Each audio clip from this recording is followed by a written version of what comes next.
Olá, amigos, muito boa noite, uma alegria estarmos aqui no Centro Espírita André Luiz. Nós estamos falando isso porque a nossa transmissão seria pela página do CEAL, mas no impedimento momentâneo, nós improvisamos para ser assim mesmo e estamos deixando então lá registrado esse início. Uma alegria para nós, porque estamos aqui para falar de Evangelho, o Evangelho segundo o Espiritismo.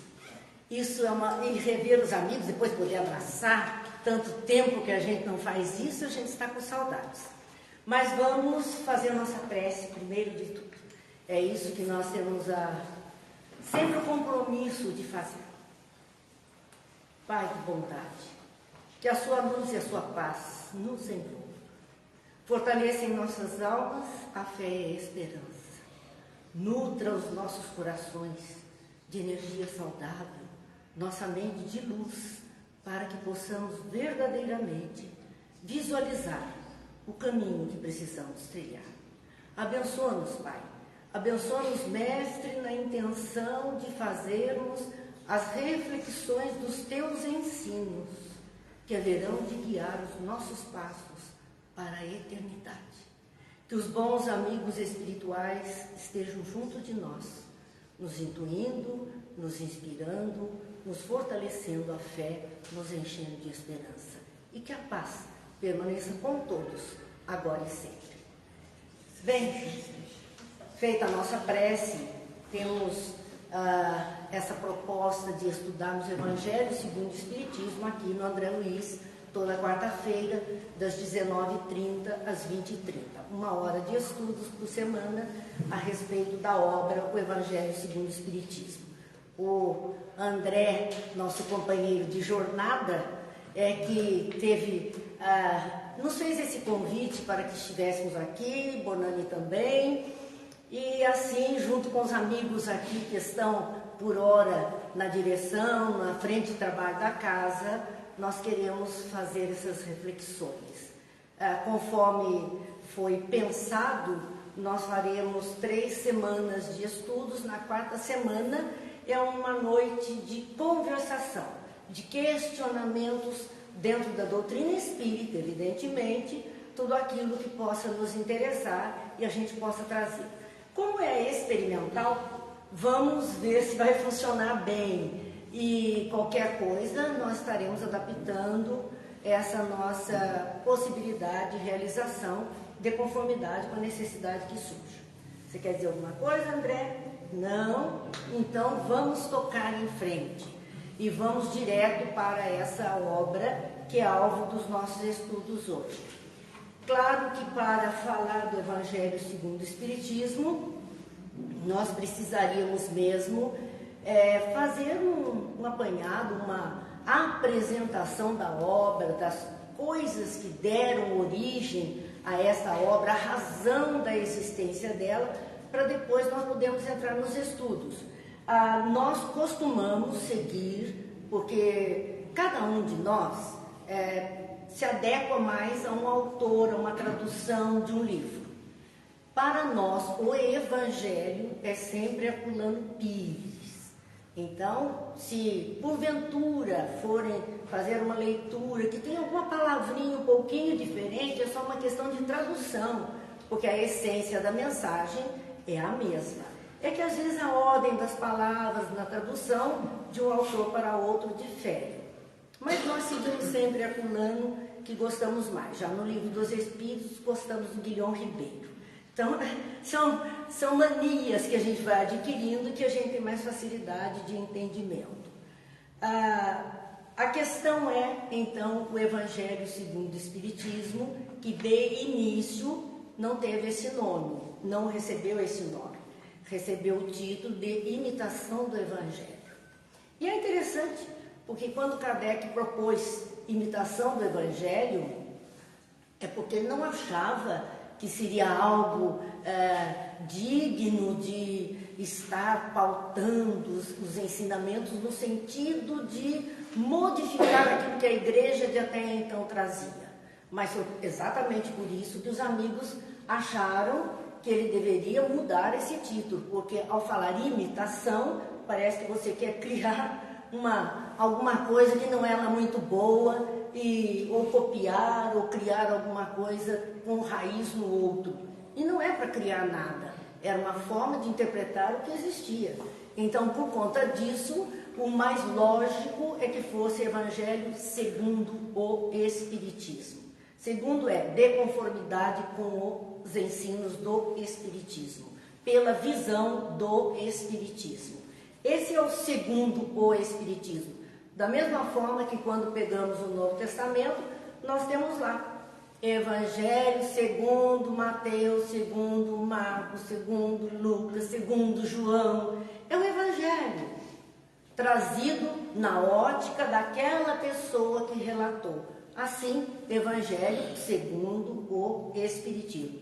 O nome mais adequado e que também é interessante porque quando ele vem à luz do mundo, lá em 15 de abril de 1864, né, século XIX, a igreja não concordou com isto.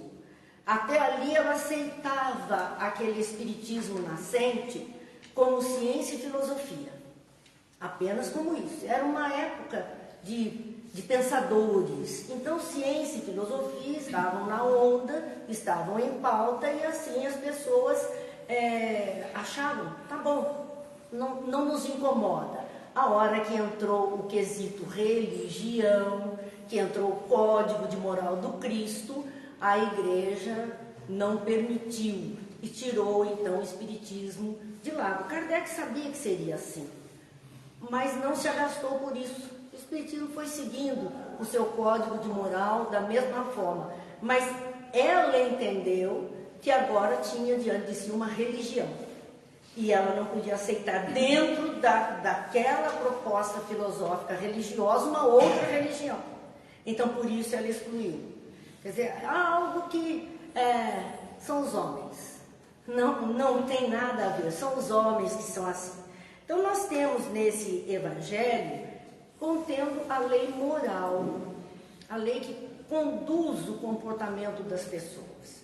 E como nós dissemos, Kardec em 1863, em 9 de março de 1863, ele já estava envolvido escrevendo.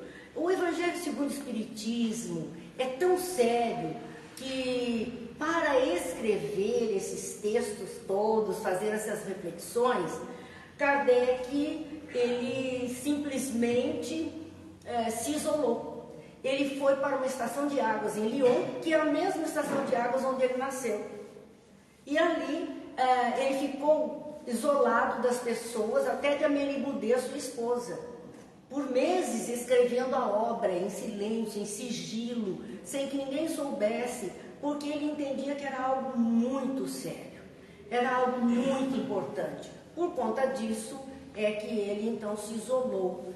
E é nesse isolamento que ele escreve para a Sociedade Parisiense de Estudos Espíritas, que ele era membro, dirigia, fundador. Ele escreveu fazendo um questionamento, porque era comum à época as perguntas que as pessoas tinham, levavam por escrito, mandavam por escrito para o trabalho mediúnico. E ali os médiuns que trariam as informações do mundo espiritual seriam o canal para que o mundo espiritual pudesse responder aquela pergunta. Ele não faz diferente, o que é uma grande lição para nós, porque afinal ele era o coordenador de tudo isso, é aquele que colocou sobre os ombros o peso de todo esse trabalho, e ele não fazia para si mesmo qualquer coisa diferente dos demais. Se os demais percorriam esse caminho de pergunta para ter uma resposta, ele procedeu de igual forma. E ele mandou uma pergunta para a Sociedade Parisiense de Estudos, simplesmente assim. Ninguém sabia o que ele estava fazendo em Lyon. E ele escreve assim: que pensais da nova obra em que trabalho neste momento? Esse é um registro que ele tem em obras póstumas. Ele contando isso. Ele perguntou: que pensais da nova obra que estamos trabalhando neste momento? Que obra? Quem era? Como era? Ele não falou absolutamente nada. E ali, um médium, que é o senhor Dambel, ele recebe a conexão com o Espírito de São Luís, que vai dar a resposta que foi psicografada à época e seria enviada a Kardec para atender o seu pedido. Diz São Luís: este livro de doutrina terá influência considerável, pois que explana as questões capitais. E não só o mundo religioso encontrará nele as máximas que lhe são necessárias, como também a vida prática das nações aurirá deles instruções excelentes. Vejam o tamanho que é essa obra, a ponto do Espírito São Luís dizer, é um livro de doutrina, então tem um conteúdo preciso de orientações. Uma doutrina, ela traz um corpo de orientações, de regras, de leis, de direções. Esse é o composto de uma doutrina. Então, é um livro de doutrina. Então, não é um livro qualquer. É algo sério, algo de conteúdo perfeito para que pessoas possam segui-lo. E ele diz que terá influência considerável. Aquela doutrina ali registrada, aquele ensinamento, haveria de influenciar as pessoas que se debruçassem sobre a obra para aprender, para ler. Dizia mais ele a respeito disso: pois que explana as questões capitais, aquilo que foi selecionado para compor a obra, são questões fundamentais da vida humana, capitais para a felicidade humana. Então não tem nada ali descartável. É o preciso, é o enxuto, é o exato, é o de que nós necessitamos. Tudo que está ali foi muito pensado pelo mundo espiritual para que nós pudéssemos aproveitar. Diz mais: e não só o mundo religioso encontrará nele as máximas que lhe são necessárias, como também a vida prática das nações aurirá dele instruções excelentes. Olha, não só as religiões, porque o conteúdo do Evangelho segundo o Espiritismo, embora tenha ali todo o conteúdo da moral cristã, a moral cristã, independente de rótulo religioso, é a condição de bem viver das criaturas na face da terra, do bom relacionamento entre as pessoas. Então, mesmo uma outra religião poderá aproveitar daquele conteúdo para enriquecer o seu raciocínio, a sua visualização desse bom relacionamento humano. Então, as religiões e muitas respostas para aqueles termos que são sagrados de uma religião, que não são para os iniciados, que só são para os iniciados e não para o povo. Então, questões que causam dúvidas, ali elas estão sendo esclarecidas para ajudar. Mas o mais interessante é dizer que servirá também a vida prática das nações, do mundo. Porque as instruções, nós voltamos a dizer, o Evangelho segundo o Espiritismo é um livro de relacionamentos humanos, tipos diferentes de relacionamentos. E todos nós, na face da Terra, estejamos em que código de vida civil, política, religiosa, somos seres humanos e estamos em relação uns com os outros. Então, este código se aplica a todos os povos, a todas as criaturas, aos seres humanos, independente de onde estejam, de como vivam, de que língua falem, porque a conduta humana está explicitada nesses ensinos. Continua São Luís dizendo: fizeste bem enfrentando as questões de alta moral prática do ponto de vista dos interesses gerais, dos interesses sociais e dos interesses religiosos. Fizeste bem enfrentando as questões de alta moral. Como é difícil a gente enfrentar essas questões de moral. Nós temos dificuldade hoje. Vemos coisas que não nos agradam, falas, comportamentos, pensamentos, situações, e a gente fica pisando em ovos para enfrentar isso, para trazer um outro ponto de vista. Ficamos pisando em ovos. Kardec viveu isso no século XIX. Fizeste bem em enfrentar essas questões morais, que se nós precisamos repensar, nós precisamos ver sempre. A dúvida tem que ser destruída. A Terra e as suas populações civilizadas estão prontas. Século XIX, meados do século XIX, já dizia que a Terra e toda esta humanidade que aqui habita está pronta para a mudança. Nós estamos, olha, mais um século para frente, um século e meio dessa época, e ainda temos dúvida se estamos prontos para a virada, se estamos prontos para fazer diferente. Ainda temos dúvida. E ele dizia, a Terra e suas populações civilizadas, porque tem os núcleos que não tinham uma qualidade de civilização significativa. Mas aqueles que já estão avançados na civilização estão prontos. Já de há muitos teus amigos de além-túmulo as arrotearam. Então não é por acaso que está pronto. Os que já estão prontos é porque já vinham sendo preparados. Os espíritos amigos já tinham trabalhado aquela população, aquela nação, aquele povo, aquele clã. Já tinha preparado. Já está sendo cuidado, já é o aluno que foi promovido para outra série, os professores estavam atentos. Então, não há o que temer. Se chegou até nós, se nós temos a oportunidade, é porque estamos prontos, senão não chegaria. Às vezes, né, as pessoas dizem assim, fulano é que deveria estar aqui, olha, porque ia aprender, porque eu sei. Fulano não deveria. Deveríamos nós que estamos aqui. Somos nós que estamos prontos. Porque o que não estiver pronto não está interessado. Então nós não temos que nos preocupar. É isso que Kardec dizia, que ele não tinha preocupação em fazer prosélitos. A doutrina espírita não tem essa preocupação. Não é o número de profitentes que interessa, é a qualidade daqueles que estão assumindo o rótulo de espíritas. É essa qualidade que interessa, porque pode ser um número menor, mas se for um número atuante, ele vai valer por 10, cada um vai valer por 10.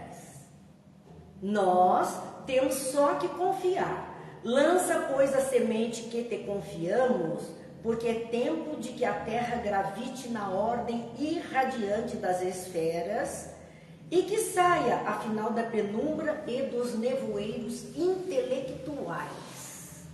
Então, quando a expressão que muitas vezes a gente vê dentro dos evangelhos, né, de sombras, nevoeiros, trevas, não é treva física, não é porque está faltando a luz do sol, a luz da lua ou a luz elétrica, não é essa treva, é a ignorância, é a treva na alma, é a escuridão na alma pela ignorância dos fatos, porque não temos luz suficiente para visualizar as coisas. Então nossa mente está embotada, nossa mente está ali fechada. E é isto que São Luís diz a ele: há umas sementes que você deve distribuir porque nós te confiamos. Então nenhum de nós assume qualquer tarefa ou cai nas nossas mãos alguma tarefa se nós não estamos prontos. Se nós não estamos prontos, só chega se a gente está pronto. Diz que Deus capacita os escolhidos, né? Ele capacitou e ali a história veio. Kardec estava com as sementes do bem, da luz, do conhecimento, daquele desvendar o mundo invisível para trazer a humanidade. Foi confiada a tarefa a ele. Ele tinha como. E cada um de nós, naquilo que nós pudermos fazer de bom, podem ter certeza que a espiritualidade está confiando e que nós temos as sementes, as ferramentas, basta pôr a mão na enxada e arrotear a terra, porque aqui eles estão dizendo, os bons espíritos já fizeram esse trabalho nessa população, já arrotearam, os corações estão prontos, é a terra do semeador, o semeador saiu a semear, o terreno estava pronto, fértil, era só lançar as sementes. Então, ele encerra a sua fala, a sua mensagem a Kardec, dizendo, cabe a ti mostrar na obra em apreço em que consiste a verdadeira doutrina cristã. Interessante que São Luís, em momento algum, fala, você está escrevendo o Evangelho, você está escrevendo alguma coisa. Não, ele não fala, a obra que você está trabalhando, a obra que você está fazendo. Então ele diz, cabe a ti mostrar, né, em que consiste a verdadeira doutrina cristã. Tudo que o Evangelho contém é a doutrina do Cristo, ou seja, o conjunto de ensinamentos que Jesus deixou para nós. Estão nesses relatos do Evangelho. E ali começa então esse projeto chamado hoje por nós, o Evangelho segundo o Espiritismo. Era o primeiro, nascia ali do trabalho de Kardec, da confirmação de São Luís, a possibilidade de virmos a ter em nossas mãos esta obra. A época, nesse século XIX, havia os naturalistas. Então, esses cientistas de época, esses pesquisadores, filósofos, questionadores, e que buscavam as leis na natureza. E é por isso que Kardec pergunta lá no Livro dos Espíritos, quando se inicia a terceira parte, falando das leis da natureza, e a primeira questão, que é 614, o que ele diz lá? O que era a lei da natureza? O que é uma lei natural? Ele questiona sobre isso, porque era a justificativa de época. Era onde eles queriam ver se estava dentro da lei natural. E assim, eles respondem a ele, há uma lei natural, a lei de Deus. É a única e verdadeira para a felicidade do homem. Para a felicidade. Para que estejamos bem. Basta seguir a lei de Deus. Não é fácil, a gente sabe, né? A gente sabe que a gente enrosca no meio do caminho, mas está ali a razão da nossa felicidade. Uma lei, ela está escrita em algum lugar. Ela foi criada, ela está escrita. Qual é o livro que contém a lei de Deus? Questão 621 do Livro dos Espíritos. Onde está escrita a lei de Deus? E os Espíritos responderam, na consciência do homem. Olha onde está o nosso livro, com a lei de Deus, em nós. Lembram quando Jesus dizia, o reino do céu está dentro de vós?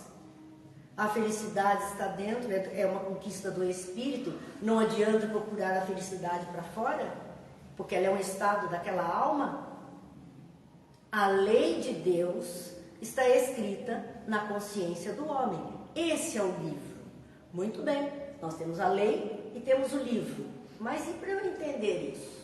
Eu preciso de ajuda. Eu preciso de um professor.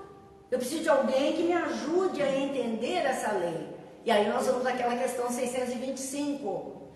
Quando os Espíritos questionam, e a respeito de quem nós teríamos para nos ajudar, nortear nossos passos, esclarecer as coisas, esse Jesus, é Ele o vosso modelo e guia. Então nós temos uma lei, a lei natural, a lei do amor, que é a lei divina.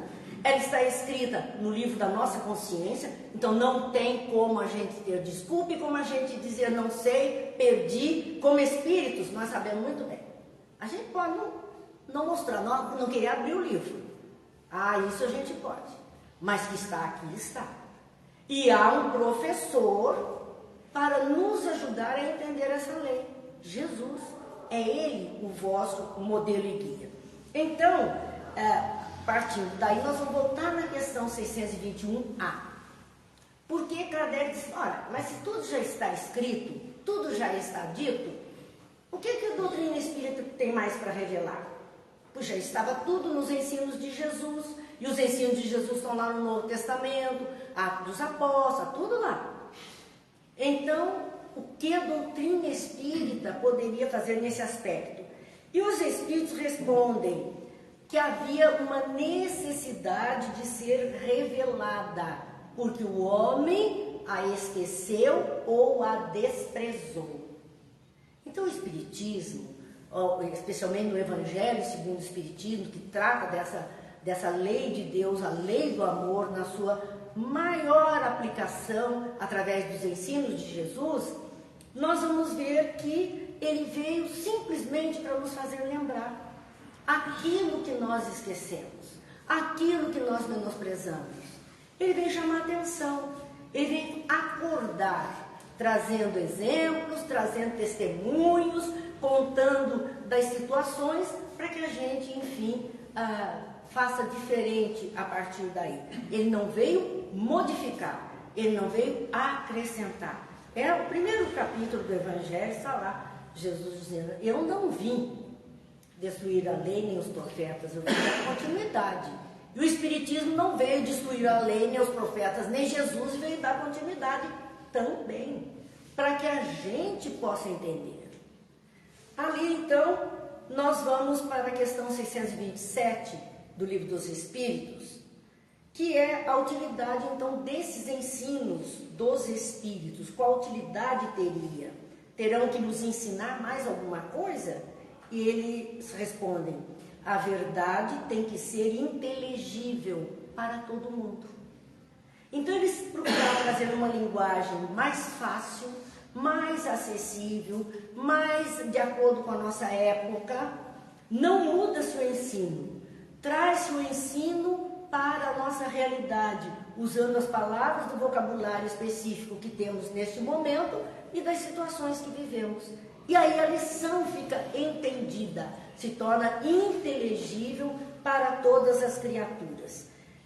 E nós vamos à introdução do Evangelho segundo o Espiritismo, no item 1, que tem uma frase muito interessante que diz: muitos pontos do Evangelho, da Bíblia e dos autores sacros em geral só são ininteligíveis, parecendo até irracionais, por falta da chave que nos faculte compreender o seu verdadeiro sentido. Essa chave está completa no Espiritismo. Então nós precisamos só de ajuda para entender. E os Espíritos, pela misericórdia divina, vieram para nos ajudar a entender. É uma chave de um segredo, de um cofre com um conteúdo fantástico, mas nós tínhamos que ter um acesso, um meio de acessar para poder entender isso. Então, assim nasce o Evangelho segundo o Espiritismo, com essa proposta de ser a chave que nos permite escancarar a verdade dos ensinos de Jesus e aplicar essas verdades no dia a dia do nosso existir, de conformidade com aquilo que a gente consegue entender, com aquilo que a gente consegue visualizar, consegue perceber. Então, ao voltar ao centro do Evangelho e estendê-lo à luz da doutrina espírita para compreender melhor a doutrina de Jesus. Essa, então, é a nossa proposta. E a nossa hora voou. Voou, minha gente. É que nós estamos acostumados com estudos mais longos, né? E uma hora passa muito, muito, muito rápido. A gente ainda temos que falar um pouco mais da obra antes de adentrarmos. Então, se Deus quiser, a semana que vem, na quarta-feira, novamente às 19... Não! Agora a confusão foi minha. Vou me redimir. Me perdoem. É que eu olhei. Nós colocamos 19 horas na mente, é 19h30, então temos meia hora. Temos tempo. Ainda é bom, né? Gente, eu achei que foi muito rápido. Mas é isso. Tudo para nós é novidade. Até um horário diferente do habitual, né, se torna novidade. É bom deixar a gente mais esperta. Quando é tudo muito certinho, muito dentro dos conformes, a gente já está automatizado. É bom sair do automatismo. Então vamos seguir com a reflexão ainda sobre essa obra, a questão da moral que os Espíritos ensinam. que é essa moral do Cristo para nós, porque não há outra moral melhor do que essa. Não há outra que nos conduza melhor. E Kardec, lá em A Gênese, na obra A Gênese, no capítulo 1, no item 56, ele fala sobre isso, dizendo: o que o ensino dos Espíritos acrescenta à moral do Cristo é um conhecimento dos princípios que regem as relações entre os mortos e os vivos, princípios que completam as noções vagas que se tinham da alma, do seu passado e do seu futuro. Gente, veja que coisa fantástica. Quer dizer, alguma coisa o Espiritismo tinha que mostrar mais claramente, usar como linha de frente para se fazer desejado no conhecimento. Sim, ele veio clarear tudo o que Jesus tinha dito. Veio mostrar para nós tudo isso. E o que é então que ele trouxe como essa chave para nos ajudar? Esse testemunho das relações entre os mortos e os vivos. Ele veio mostrar a realidade disso. Não é a possibilidade, hein? É a realidade desse intercâmbio entre encarnados e desencarnados, entre as mentes que estão encarnadas e desencarnadas, a possibilidade disso, que antes era uma noção. Será? Desconfio, acho que acontece, mas será mesmo? Ali não. Ele veio e mostrou isso explicitamente através das comunicações mediúnicas. E é por isso, então, que no frontispício do Evangelho segundo o Espiritismo, nós temos uma nota dizendo que o Evangelho era a explicação das máximas do Cristo, sua concordância com o Espiritismo, que é essa doutrina que mostra a relação entre o visível e o invisível, né, entre os dois mundos, e a sua aplicação às diversas situações da vida. Esse talvez seja o fato ainda mais importante, que o ensino da doutrina possa nos ajudar em todas as situações da vida. Não vai nos livrar das situações, porque elas estão na nossa experimentação, na nossa prova, na nossa expiação, na nossa maturidade, na nossa evolução. Então elas chegam até nós, mas a forma como vivenciamos, a forma como enfrentamos, a forma como passamos por, ela nos ajuda. E nos ajuda muito a superar as fases mais difíceis, mais pesadas, mais doloridas.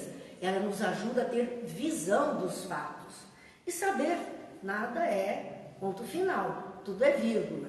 A história está sempre continuando.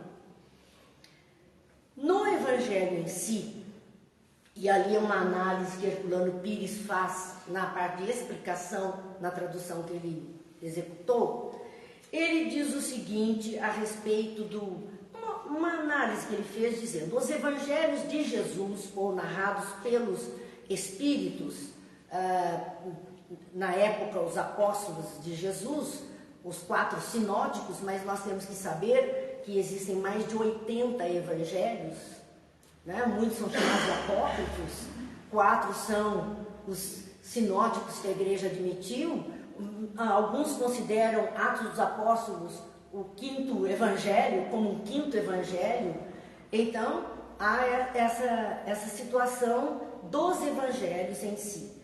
O que é que eles registram? O que é que todas essas narrativas a respeito de nascimento, vida, crucificação, morte, ressurreição e movimento para o cristianismo nascente que está ali registrado?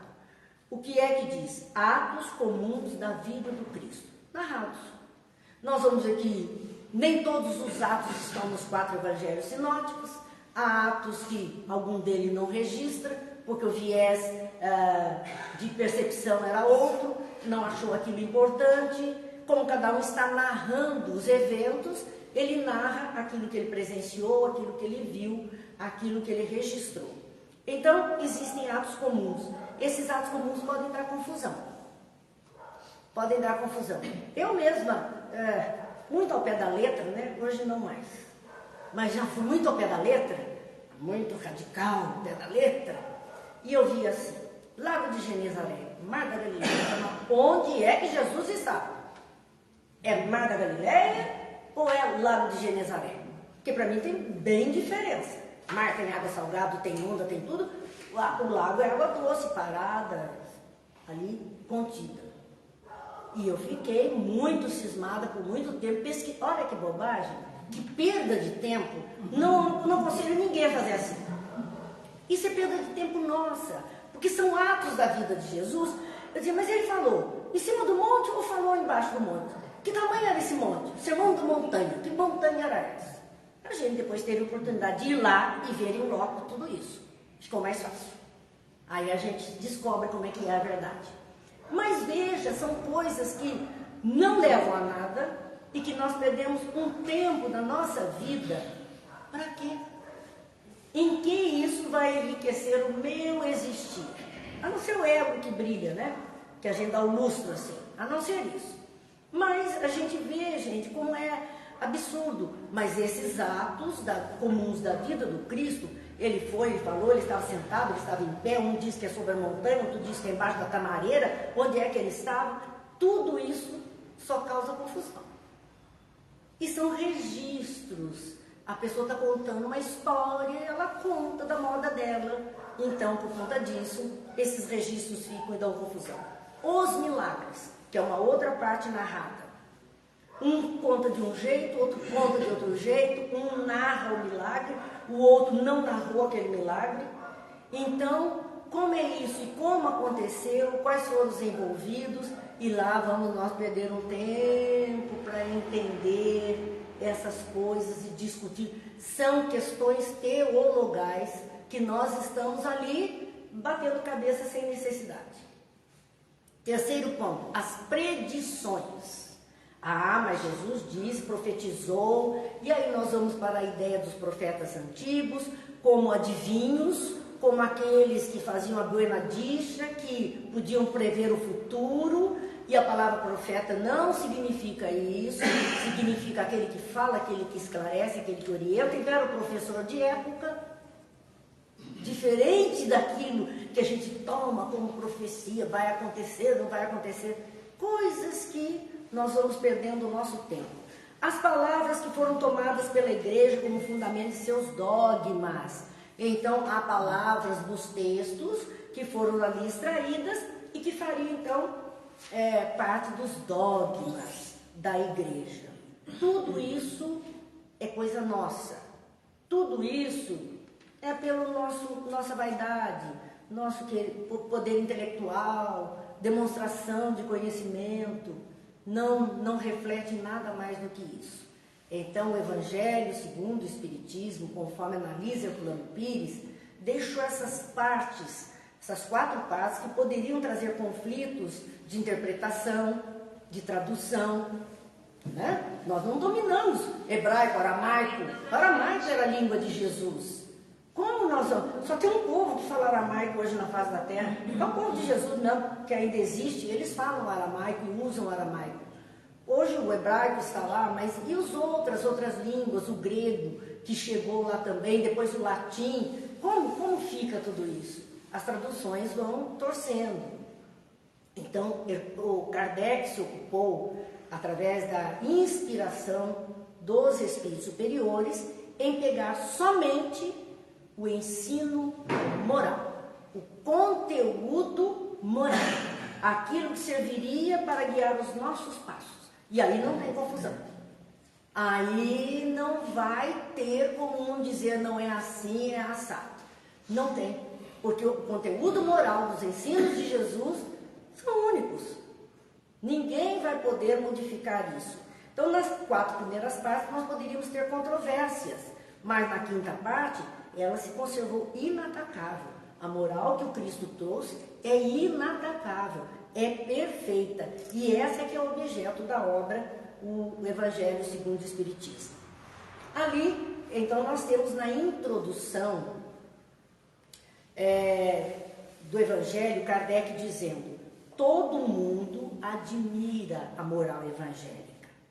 E claro, nós vemos os ensinos de Jesus, que coisa maravilhosa. Olha como o mundo seria bom se todo mundo agisse assim. É interessante que a gente sabe que seria bom, mas que dificuldade que nós temos para fazer aquilo como está falado. Ainda temos essa dificuldade. Achamos lindo, maravilhoso, nos emocionamos, o coração fica confiante por 5 minutos. Porque a gente está ali na rua, a primeira fechada de automóvel ali, né? Já acabou o estado de santidade. Já não tem mais. Então nós vamos assim, levando a vida dessa forma. Claro que com o tempo e a maturidade mesmo física dessa encarnação, a gente vai mudando. A gente já não é mais, né, como era lá no começo da nossa história, nessa encarnação. Menos rebelde, mais cordato, né, mais devagar, prestando mais atenção nas coisas, tirando melhor proveito da vida. Talvez por isso digam que a maturidade é a melhor idade. O pessoal diz, a melhor idade nada, porque está tudo aí cheio de doença. Está nada, né? Não é nada, é a melhor idade porque a gente está consciente, sabe exatamente o que quer e como fazer, e vamos fazer do nosso jeito, sem medo de ser feliz. Essa é a realidade. Então, essa moral do Cristo, ela vem crescendo dentro de nós. Nós já conhecemos, ela vai tomando o espaço daquilo que antes ocupava a nossa mente, o nosso querer.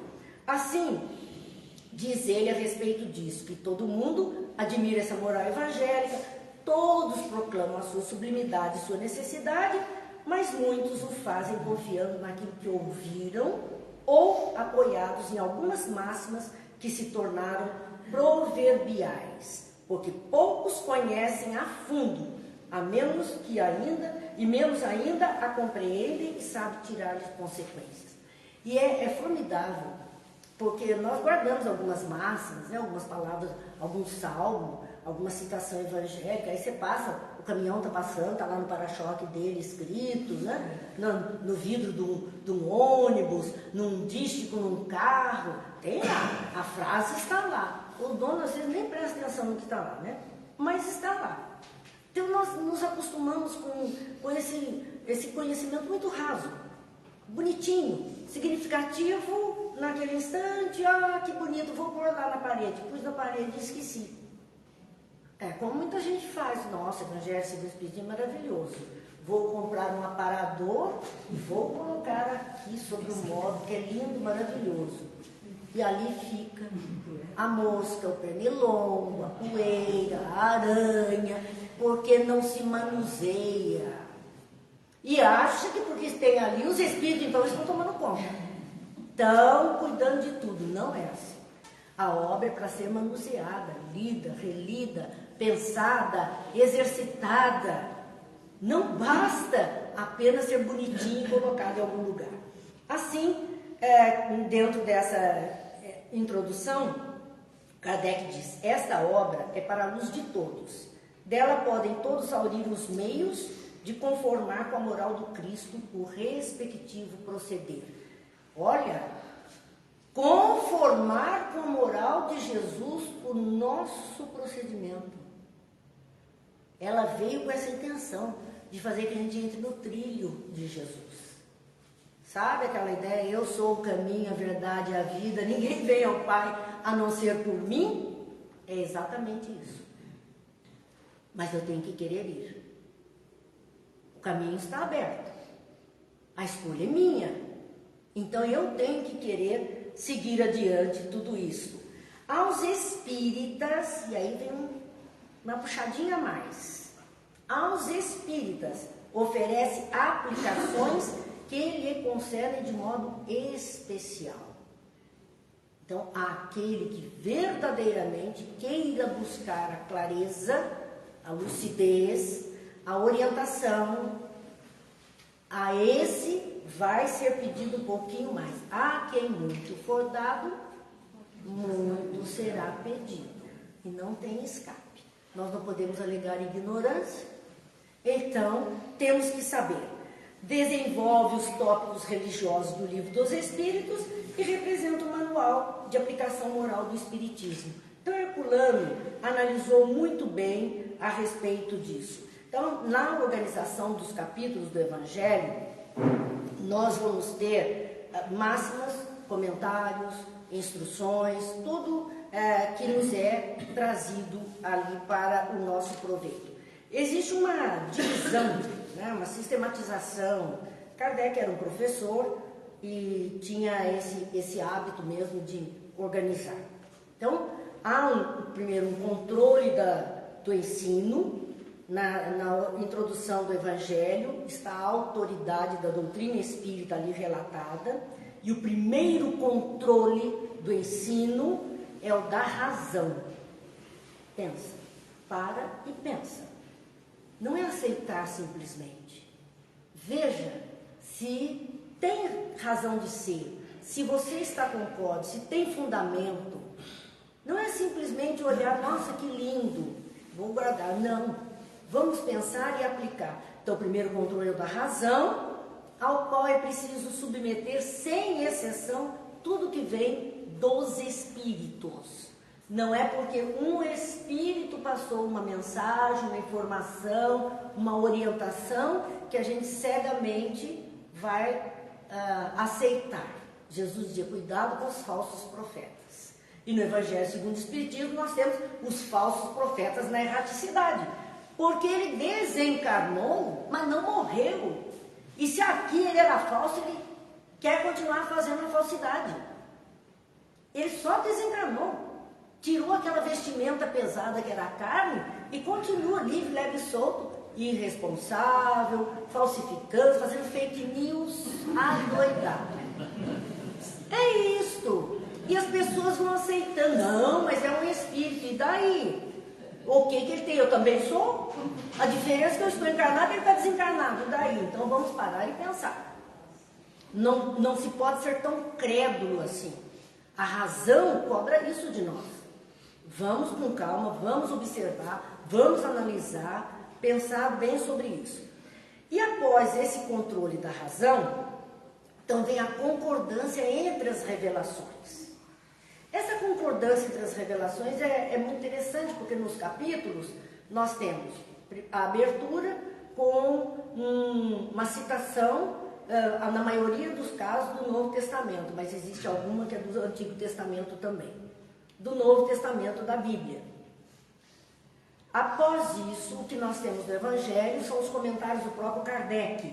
É ele quem, inspirado em mais todo o seu conhecimento, ele analisa aquela fala, traz o seu parecer, para nos ajudar a entender aquela fala que está registrada, que é bíblica e que está registrada. Em seguida, nós vamos ter instruções dos Espíritos. Nesse sistema da psicografia, esses espíritos foram trazendo temas relacionados àquele ponto que estava sendo analisado, dos quais Kardec selecionou alguns para compor o capítulo e outros foram para a Revista Espírita, que é aquela obra que ele levou 12 anos registrando todas essas psicografias. Então, muitos textos que também se adequam ao ensino do capítulo não está ali no Evangelho segundo o Espiritismo, mas está lá na Revista Espírita. E outros estão ali. Ele exemplificou com alguns textos, selecionou alguns textos para ajudar que a gente tivesse um entendimento maior sobre isso. A espontaneidade da revelação, aquilo que veio naturalmente sendo trazido pelo mundo espiritual, na sequência, na ordem que foi se apresentando. A multiplicidade dos médiuns e o fato deles serem estranhos entre si. Porque as psicografias, as orientações das obras espíritas não vieram de 2, 3 médiuns por todo o período, somente eles trazendo a mensagem. Não. Kardec enviava questões, enviava textos, enviava perguntas para vários locais no mundo. No mundo. E médiuns do mundo inteiro, em trabalhos mediúnicos, os espíritos vinham através deles e respondiam. Então, a universalidade dos ensinos vem quando nós colocamos todas essas respostas juntas e vemos bate, não bate, qual é o ponto que é comum, isso aqui é discrepância, o que é o lugar comum desses fatos. E aí nós temos uma ideia precisa, médium diferente, local diferente, língua diferente, momento diferente. Um não tinha contato, porque hoje nós temos um WhatsApp, o médium escreve, ele até digita e já manda pronto. Do outro lado do mundo, outro médium já recebeu. Mas a essa época, o WhatsApp era só espiritual. Os espíritos podiam irradiar rapidamente de um lugar para outro e médiuns diversos captarem a mensagem. Porque, na verdade,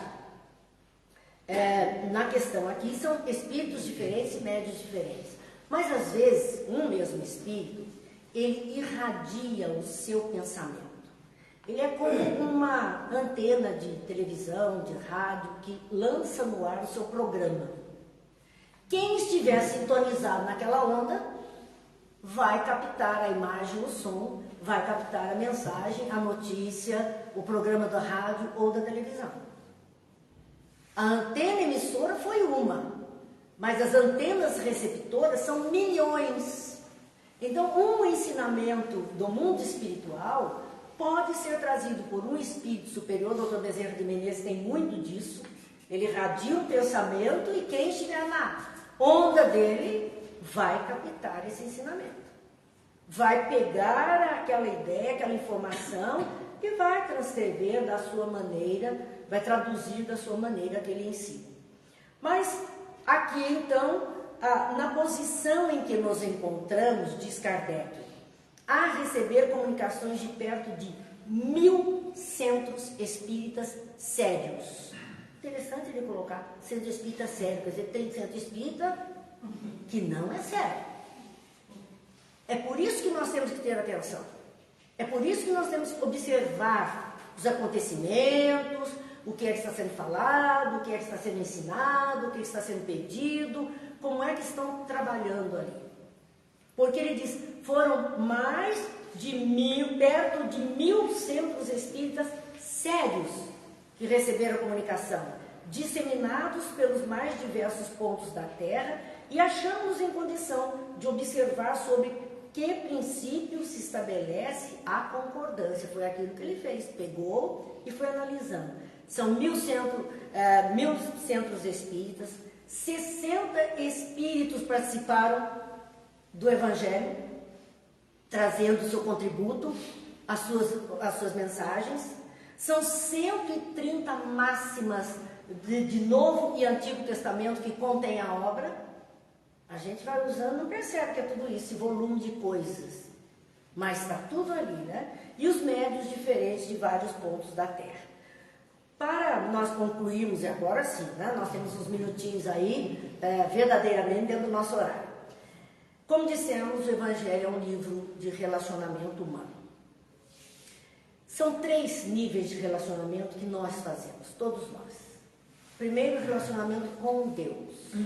Depois, o relacionamento com o nosso próximo. E por último, o relacionamento conosco mesmo. 3 níveis de relacionamento. O Evangelho tem capítulos que atendem a essas 3 necessidades. Então, nós vamos ver, do capítulo 1 ao capítulo 10 do Evangelho, é o relacionamento da criatura com o Criador. Toda temática vai tratar desse relacionamento da criatura com o Criador. Do capítulo 11 ao capítulo 16, toda temática nos leva ao relacionamento da criatura com o próximo, com aquele que está conosco na jornada. Então, esses capítulos do 11 ao 16 mostram o relacionamento na horizontal. Nós tivemos um na vertical, um na horizontal. E ali, do capítulo 17 até o capítulo 27, está aqui dentro, ó, a conversa é com a gente mesmo. É a orientação precisa para nós, para a nossa consciência. É abrir aquele livrinho que está aqui na consciência. Do capítulo 17 ao capítulo 27. Então ele procurou, e Emmanuel é quem diz, coordenar os capítulos em sequência lógica, de maneira que cada um fosse pré-requisito para o outro. É engatada a situação, né? E a mensagem do Cristo precisa ser conhecida meditada, sentida e vivida, praticada. Temos que conhecer, temos que meditar, temos que sentir e temos que aplicar no nosso dia a dia. E assim nós vamos ter, nessa divisão que mostramos, do capítulo 1 ao capítulo 4, um incentivo à vida futura. Ao além, aquilo que virá, aquilo que viveremos. Do capítulo 5 ao capítulo 10, o melhor caminho para alcançar o estado de bem-aventurado, de criatura feliz. Do capítulo 11 ao capítulo 24, são as nossas normas de comportamento cristão. 25 ao 27, o incentivo à oração, a importância da oração está toda ali. E no 28, uma coletânea de preces espíritas, que não é refrão, não é para ser repetido nem decorado, mas é para mostrar como podemos nos expressar em oração. Apenas esse é o conteúdo que está ali. E os trechos usados, então, para o Evangelho, são matérias contidas na Bíblia, na sua grande maioria mesmo. E ali, agora, encerrando, nós vamos, sim, nesse último minutinho, para a nossa prece. Deu para a gente perceber o que é essa obra. Deu para perceber que não é para brincadeira. Deu para perceber que é algo que pode dirigir os nossos passos, a nossa vida. E pode nos fazer criaturas melhores se nós nos dispusermos a compreender e a aplicar. É luta, porque o homem velho que existe em nós puxa, né? É a força forte. Esse homem do futuro, que seremos nós amanhã, os arcanjos de amanhã, é uma força ainda muito fraquinha em nós, né? E aí, não, puxa um pouquinho, mas a gente volta. Mas tudo depende da nossa força de vontade. Os Espíritos têm uma expressão muito interessante para isso. Ele diz, depende da vontade de querer. Eu gosto muito dessa expressão. Porque não é só a vontade, é vontade de querer. Então, eu quero verdadeiramente. Por isso Jesus disse, vem e segue. Esse é o chamado dele. Então, nós estamos aqui, encerrando o nosso primeiro encontro a respeito do Evangelho, aqui no Centro Espírita André Luiz, onde estaremos, se Deus quiser, todas as quartas-feiras, das 19h30, agora vamos colocar o horário certinho, até as 20h30, para os amigos que quiserem estar conosco aqui. Aqueles que não puderem, nós vamos fazer tudo para poder transmitir pela internet, porque outros poderão aproveitar, outros que estão impedidos poderão aproveitar. Como sempre, vamos deixar a nossa prece final para alguém que assim deseje participar. Mas hoje eu já vou convocar. O André é meu parceiro aqui, né? Então eu vou pedir mesmo que o André faça a nossa prece de encerramento com a nossa parceria. Todos somos parceiros, né? A grande verdade é essa. Todos estamos ligados, graças a Deus. Então a gente só tem que agradecer. André, você faz a prece para nós?